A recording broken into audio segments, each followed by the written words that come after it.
Today, we are celebrating countries that are finally taking action against the Zionist state.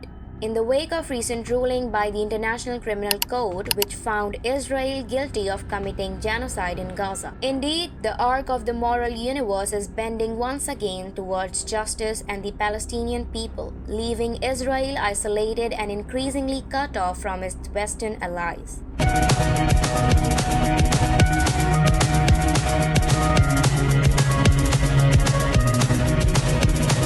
Take Australia, for instance, a country that has often competed with the United States and the United Kingdom to see who can kiss Israel's ass the hardest.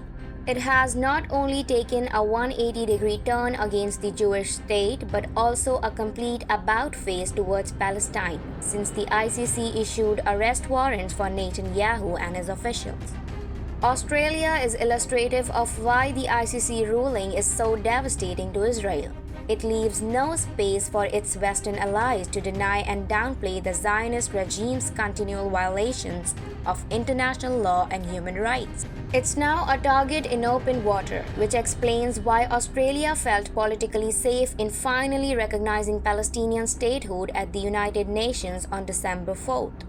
Just 2 days earlier, Australia denied a tourist visa to a former Israeli justice minister on the grounds that her visit would incite hatred and disrupt social cohesion. This decision provoked outrage in her home country, with Netanyahu declaring Australia no longer a friend of Israel. 10 days later, the Australian government went one step further when it moved to deny tourist visas to members of the Israeli armed forces who participated in the genocide of Gaza. This is a remarkable development for a country that has long been a staunch ally of the Zionist army. Today, all Israeli tourists are required to complete a 13-page form which asks questions about their involvement in physical or psychological abuse, their roles as guards or officials in detention facilities, and whether they had participated in the war crimes or genocide. Australia's top human rights lawyer explained the rationale behind this government's decision.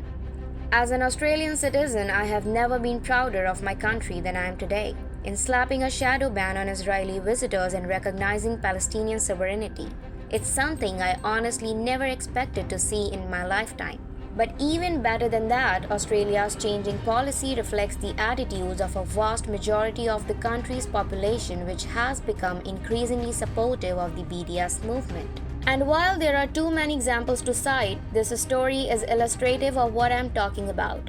A Jewish radio presenter who was fired from her radio station for refusing to support Palestinian statehood. The space for Zionists to spread their hatred is forever shrinking because Australia has changed a great deal, and for the better, during the past year. This is also reflective of the change taking place throughout the world. You see, Israel has never been more hated and despised than it is today, because it actually believed that mass slaughtering innocent men, women, and children over the course of 15 consecutive months wouldn't make people rethink their attitudes towards Zionism and the Zionist state. This growing global antipathy towards Israel has not only forced the Israeli government to warn its soldiers from traveling abroad, but also forced Israeli soldiers on foreign vacations to flee in panic out of concerns they will be arrested for war crimes. In fact, one soldier who was visiting Sri Lanka was warned to leave the country in December after he was identified and reported to the local authorities by a pro-Palestinian group. Only Israel could be arrogant enough to believe its arrogance and violence would never go unpunished. Its genocidal actions have painted a target on the back of every one of its citizens, given mandatory military service makes every Israeli citizen a current or former soldier. For this reason, the island of Archipelago nation of the Maldives has joined Algeria, Bangladesh, Brunei, Iran, Iraq, Kuwait, Lebanon, Libya, Malaysia, Pakistan, Saudi Arabia, Syria, and Yemen in banning Israeli tourists. Beyond the state level, individuals are boycotting and banning Israelis at the local level, like one restaurant owner in Vietnam did recently, when he refused service to Israeli customers because of the genocide in Gaza. 2 weeks ago, the Norwegian national football team announced its decision to boycott its scheduled World Cup qualifier game against Israel, citing the country's war crimes and human rights abuses. But speaking of football, it's critical that more countries move to ban Israeli tourists, given the violence, racism, and mayhem they bring to their host countries, as illustrated by the appalling behavior of visiting Israeli football fans in Amsterdam 2 months ago. These are not isolated examples but rather are representative of a broader pattern in which Zionists are inciting violence and committing actual acts of violence. While on vacation in foreign countries, like the guy you're watching here who assaulted Japanese pro-Palestinian supporters in Tokyo last week. The anti-racist group Stop Arab Hate tracks hate crimes committed by Zionists against Arabs in the West. Its Twitter page is replete with dozens of daily instances in which Zionists have attacked Palestinians online and offline.